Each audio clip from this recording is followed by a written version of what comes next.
கவிதை எண் 6. சவால் விடும் சகேயு. எரிகோவில் ஏளனமாக பார்த்த இயேசுவை அவர் எப்படிப்பட்டவரோ என அறிந்து கொள்ள ஆசைப்பட்டவன் சகேயு.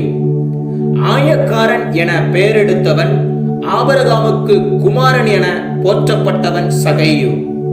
பாதை தெரியாமல் பதட்டமாய் அலைந்தாலும் பரிசுத்தரை பார்க்க வேண்டும் என எண்ணம் கொண்டவன் சகேயு. தன்னுடைய குள்ளத்தை பார்க்காமல் தேவனுடைய உள்ளத்தை தேடினவன் சகேயு. பார்வையை தந்தவரையே பார்க்க வைத்து பரிசுத்தரை வியப்பில் ஆழ்த்திய மனிதன் சகேயு. இரக்கமுள்ளவரை பார்க்க இறங்க வேண்டிய இடத்தை விட்டு இறங்கி வந்தவன் சகேயு.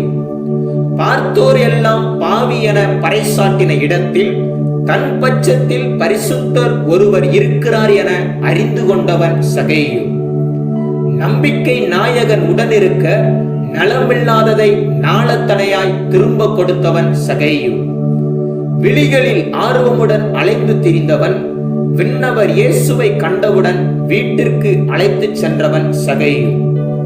இன்ப முகத்துடன் இல்லத்திற்கு அழைத்து சென்று இறைவனின் இதயத்தில் இடம் பிடித்தவன் சகேயு. ஆமென். சகேயு எனப்பட்ட ஆயக்காரனோ ஒரு குள்ளம். இயேசுவை பார்க்க துடித்ததோ அவனது உள்ளம். இதனால் அவனை விட்டு போனதோ கள்ளம். அதனால் இயேசு சென்றார் அவனது இல்லம். ஆமென். இயேசு எப்படிப்பட்டவரோ என்று சகேயு அறிவதற்கு முன்னே சகேயு எப்படிப்பட்டவன் என்று அறிந்து கொண்டார் இயேசு.